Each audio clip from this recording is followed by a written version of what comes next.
কিন্তু একজন মন্ত্রীর ওয়েস্টিনে যায়া প্রাতরাশ করতে হবে কেন? ওনার কোন সঙ্গে কিন্তু বন্ধু বান্ধব নিয়ে যান কিন্তু।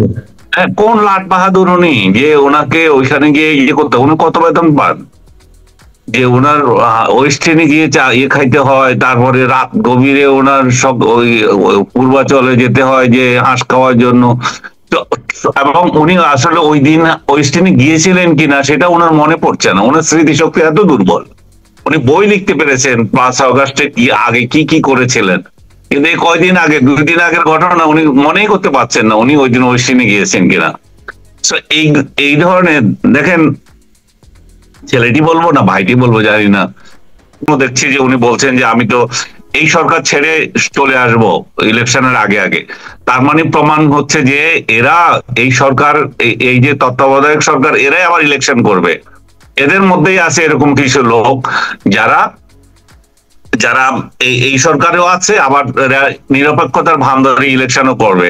আপনি কালকে বোধহয় আরেকটা স্টেটমেন্ট দেখেছেন আরেকজন উপদেষ্টার, যে ফরহাদ মাজারের স্ত্রী বা বান্ধবী, যিনি নামটা ভুলে গেছে ভদ্রমহিলার, ফরিদা আক্তার আপা বলছেন যে যে আমেরিকা আমাদের কৃষিতে হস্তক্ষেপ করতে চাচ্ছে এবং নন ডিসক্লোজার ট্রিটির যে বিষয়টা উনি বলছেন যে এভাবে যদি চলতে থাকে, উনি একটা সরকার বিরোধী একটা স্টেটমেন্ট দিয়েছেন। আমি দেখলাম যে আমাদের প্রেস সচিব শফিক সেটাকে আবার ডিনাই করছেন যে এটা সরকারের বক্তব্য না, এরকম না।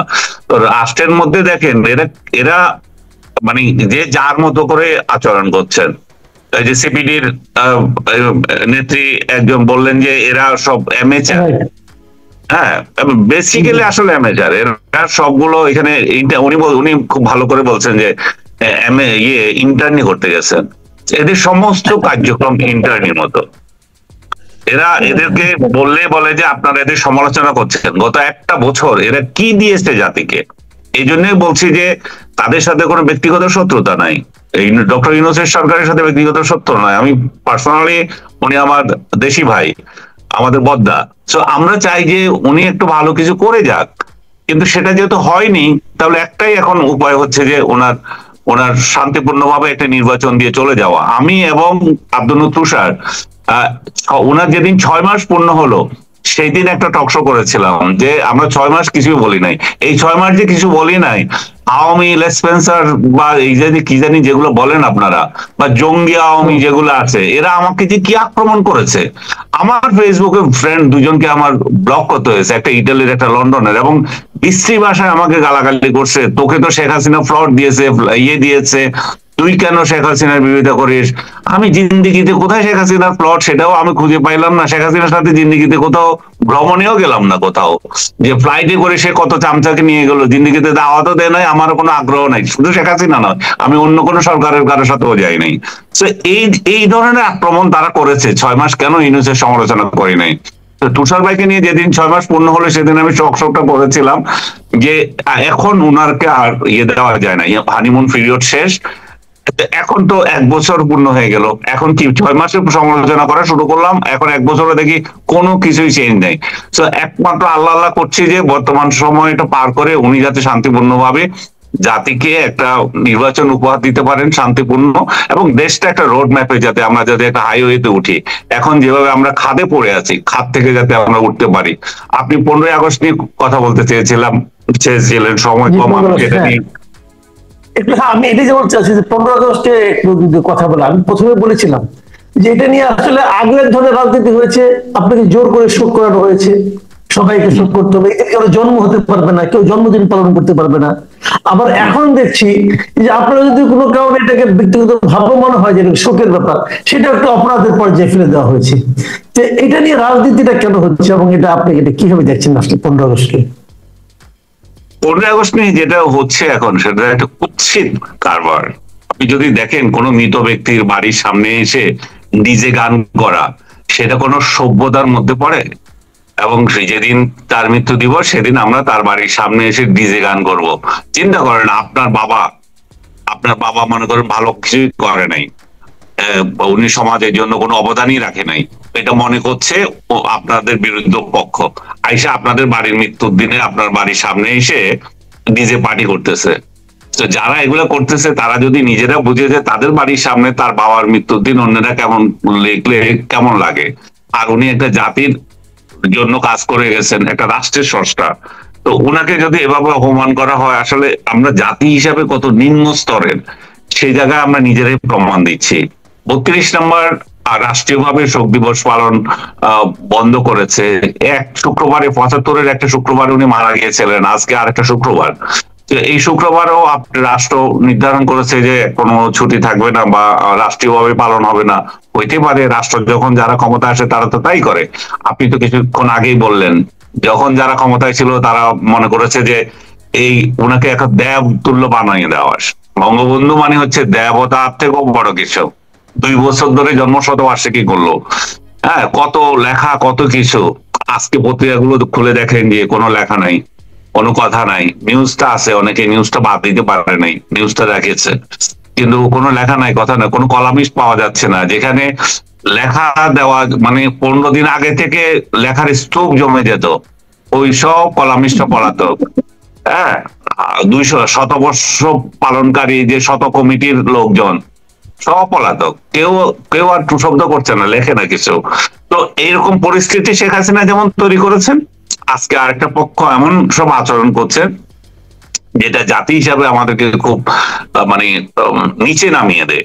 আরেকটা বিষয় লক্ষণীয় হচ্ছে যে এই 5 আগস্টের পরে থেকে আমরা যেটা দেখেছি, মুক্তিযুদ্ধকে আক্রমণ করা, বঙ্গবন্ধুকে আক্রমণ করা এবং আওয়ামী বিদ্বেষ চ্যাম্পিয়ন হওয়া, এইটা প্রতিযোগিতা ছিল এনসিপি এবং জামায়াতের মধ্যে। হ্যাঁ, কিন্তু গতকাল বা আজকে, গতকাল রাত থেকে আজকের যে 32 নম্বর যে সমস্ত কর্মকাণ্ড বিএনপি করছে, সেটা দিয়ে বিএনপি প্রমাণ করতে চাচ্ছে যে না, এই চ্যাম্পিয়ন ট্রফি আমরা ওদেরকে দেব না, আমাদেরকে নিতে হবে। তারা এখানে এসে স্লোগান দিচ্ছে, তারে ভাই কথা দিলাম 32 দখল করলাম। হ্যাঁ, আপনি শুনেছেন কিনা জানি না এই স্লোগান। তারপরে সেখানে তারা কেক কাটবে, তারপরে সেখানে অন্য লোকরা আসলে তাদেরকে পিটাবে, পিটাচ্ছেও। এই যে সংস্কৃতি, বিএনপির মতো একটা রাজনৈতিক দল যারা সামনে আমরা আশা করছি যে রাষ্ট্র পরিচালনায় যাবে, তারা যদি এই সংস্কৃতি চালু রাখে, তাহলে এটার পরিণতি এই দেশের মধ্যে কি হবে আমি জানি না। আমি এগুলো নিয়ে বেশি কথা বলতে চাই না, কারণ এগুলো নিয়ে কথা বললেও বলবে যে যে দেখেন আপনি কিন্তু আমাদের বিরোধিতা করছেন। আমি কালচারের বিরোধিতা করছি, আপনাদের বিরোধিতা করছি না। বঙ্গবন্ধু মারা গিয়েছেন, বঙ্গবন্ধুকে জাতি মূল্যায়ন করছে, বঙ্গবন্ধু মানুষের হৃদয়ে আছে, আপনি সেটাকে মুছে দিতে পারবেন না। আমি আমার একটা স্ট্যাটাসে লিখেছি, যখন কারো নাম হৃদয়ে থাকে তাকে তো আপনি ব্রাশ দিয়ে মুছে ফেলতে পারবেন না, এটা তো দেয়ালে বঙ্গবন্ধু না, ওটা তার হৃদয়ে গেঁথে আছে। আপনারা নিজেরাই তো বঙ্গবন্ধুকে প্রাসঙ্গিক করে তুলেছেন। আমার ফেসবুকে বিএনপি জামাত সংশ্লিষ্ট বা বিএনপি মনা লোকজন, বিএনপি মনা না, বিএনপির লোকজনই আজকে সব কয়টাকে আমি দেখলাম বঙ্গবন্ধুকে নিয়ে স্ট্যাটাস দিয়েছে, অথচ আওয়ামী লীগের লোকজন কেউ দেয় নাই। আওয়ামী লীগের লোকজন 2-4 জন দেয় নাই, সেটা ঠিক বলবো না। আওয়ামী লীগের লোক যত দিচ্ছে বিএনপি তত দিচ্ছে। কেন দিছে? আওয়ামী লীগের লোকগুলো তাকে স্মরণ করছে আর ওরা ওর চরিত্র হনন করছে। তো বঙ্গবন্ধুকে তো প্রাসঙ্গিক আপনারাই করে রেখেছেন, 32 নম্বরকে তো আপনারাই প্রাসঙ্গিক করে রেখেছেন। 32 নম্বরের বাড়ি পুড়িয়ে, 32 নম্বরের বাড়ি ধ্বংস করে তারপর আপনাদের শান্তি হচ্ছে না। আপনারা মনে করছেন যে এই 32 নাম্বারই তো সবকিছু, এখান থেকে চেতনা বেড়ে যায়। তা আপনাদের কারণেই তো চেতনা হয়। আপনারা 32 নম্বর বন্ধ করছেন কেন? আমি দেখলাম যে প্রেস সচিবের উদ্ধৃতি দিয়ে ধানমন্ডি থানার ওসি বলছেন যে আমরা শফিক প্রেস সচিবের নির্দেশ অনুযায়ী আমরা চলছি। কি নির্দেশ? আমি নিউজে দেখলাম নিচে গিয়ে যে এখানে যেহেতু আওয়ামী লীগ নিষিদ্ধ, তাই এখানে কোনো সমাবেশ হবে না এবং কয়েকজন লোককে নাকি তারা এখানে গ্রেপ্তার করেছে। করুক, সেটা প্রেস সচিব যদি নির্দেশ দেওয়ার ক্ষমতা রাখেন কিনা সেটা নিয়ে বিতর্ক থাকতে পারে। বাট সরকারের যদি এটা সিদ্ধান্ত হয় যে আওয়ামী লীগ যেহেতু নিষিদ্ধ দল, তারা কোথাও জমায়েত করতে পারবে না, দ্যাটস ওকে। আমি এটাতে কোনো অন্যায় মনে করি না। সরকারি নির্দেশ, সরকার যেভাবে করছে মানে নির্দেশ অনুযায়ী, যেহেতু তাদের নিষিদ্ধ রেখেছে তাদের কার্যক্রম থাকুক। কিন্তু সাধারণ মানুষ গেলে আপনি আপত্তি করার কি আছে? সাধারণ মানুষ দ্বারা আপনি আপত্তি করতে পারেন না। তো এই সবকিছু মিলে বঙ্গবন্ধু আসলে মানে কতটা বড় শক্তি তার মৃত্যু দিবস, তার 15 আগস্টে সেটা বোঝা যায়। তাকে দমানোর জন্য কি যে প্রচেষ্টা স্বাধীনতা বিরোধী চক্র থেকে কিংবা তার বিরোধী চক্র থেকে, তার রাজনৈতিক মতবাদের বিরোধী তরফ থেকে, এগুলো দিয়ে প্রমাণ হয় যে যে এই মৃত লোকটা আরো 1000 বছর পর্যন্ত বা যতদিন বাঙালি জাতি থাকবে, বাংলাদেশ থাকবে, ততদিন তাকে কেউ মুছতে পারবে না। বাংলাদেশ নাম চেঞ্জ করে ফেলতে হবে তাকে যদি মুছে দিতে হয়।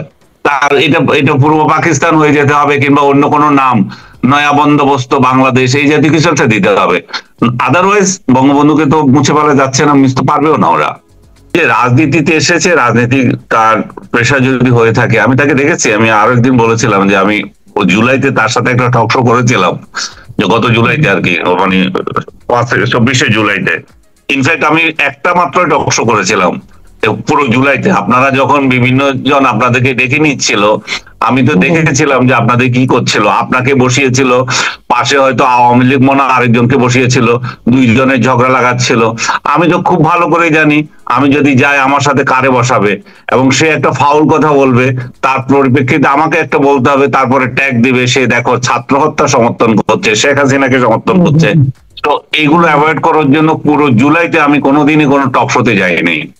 এটা কেউ দেখবে না যে আমি কোনো টক শোতে গেছি। একটা মাত্র টক শো জুলাই প্রথমার্ধে গিয়েছিলাম, সে মানে প্রথম সপ্তাহে, সেটা এই ছাত্র প্রতিনিধি হিসাবে আমি ছিলাম, আর বিএসএস এর আরেকজন সাংবাদিক ছিল, যে স্বাধীন ওই যে মুক্তিযোদ্ধা সন্তান হিসাবে। তো সেখানে আমি বলেছিলাম যে এই কোটা আমি সমর্থন করি না। আমি সমর্থন করি মুক্তিযোদ্ধাদেরকে কোটা যদি দিতে হয়, ইন্ডিজিনিয়াস পিপলকে যদি কোটা দিতে হয়, সেটা শিক্ষায় দিতে হবে। শিক্ষায় কোটা দিয়ে তাদেরকে শিক্ষিত করতে হবে, তারপরে যা খুশি হোক। এইটাই একমাত্র আমার টকশো ছিল। তো আসিফকে যেটা প্রসঙ্গ আমি বললাম, সেদিন আমি দেখেছি একটা নিরীহ ছেলে, তবে তার চামচা পরিবেষ্টিত, তার সাথে 4-5 জন গিয়েছিল, তারা আমার সাথে ছবিও তুলেছিল। তো ওই সময় তার দেখেছি একটা লিডার ভাব, ওই একটা জিনিস তার মধ্যে আছে। মানে লিডার ভাব বলতেছে, সেটা অবশ্যই লিডার, কিন্তু ওই যে আমি বলতে চাচ্ছি তথাকথিত যেই চেলা চামড়া নিয়ে ট্রেডিশনাল রাজনীতি, ওর মধ্যে আমি ওটা দেখেছি। তো একজনের এম্বিশন থাকতেই পারে রাজনীতি করার জন্য।